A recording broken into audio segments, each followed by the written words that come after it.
I would describe my experiences as both good and bad. And I think that's an important note.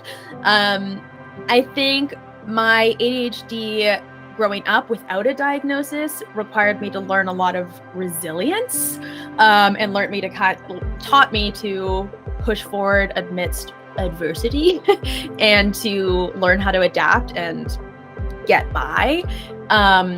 But my experience now with ADHD, having a diagnosis, my experience is so much better because I can treat myself in the way that I deserve to be treated. And so, now my experience with ADHD is very good.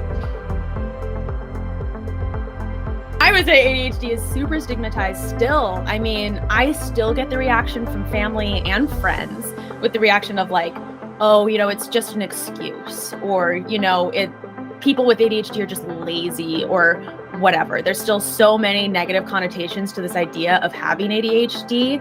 But it really just comes from like a lack of understanding and a lack of education. Like ADHD is really relatively new in the medical space. Like our understanding of it has increased so much in the last 10 years that 9 years ago, the DSM didn't include adults. And so we're still really learning a lot about it, and society has yet to catch up. So yes, it is still super stigmatized. In my relationship with food, the comorbidity between eating disorders and ADHD is really, really high. But it's also that mindset of like, if I don't have motivation, I won't eat, even if I'm hungry, because I don't feel like I even have the motivation to cook something or put something together.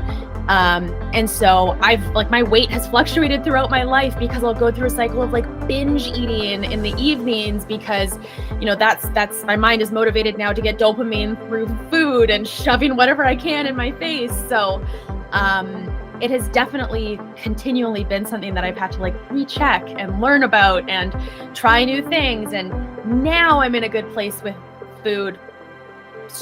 Mostly. I did just eat a glazed donut for lunch, but that's okay. It happens. So yeah, my relationship with food has definitely been the hardest struggle with ADHD. ADHD treatment has been good and bad. Mainly my initial thought about treatment is I thought that medication was the only treatment. I genuinely thought that was the only option. And so when I did get medicated for it, I became super dependent on the medication. I got addicted to it and was using it in ways that weren't benefiting me anymore.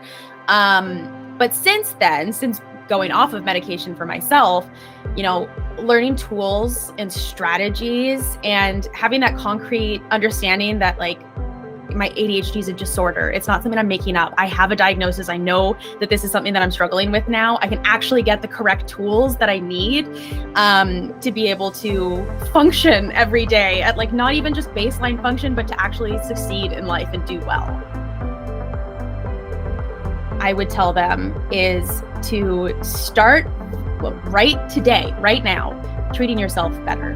Because a lot of the times, if we don't have a diagnosis and we're not totally sure that that's what's going on or not, we just continue to treat ourselves, pretty poorly, when really we know more about ADHD now than we ever have before. And so there are so many tools and strategies already online and available to you. So, while you're considering getting a diagnosis, and if that is the right option for you, start finding the tools to build around your life so that you can improve your quality of life. But for me, I needed to know if it was ADHD or not, because it could have been 100 other things like bipolar disorders in my family. And so I wanted to make sure that this is what I was actually dealing with so I could treat the problem and not just the symptoms.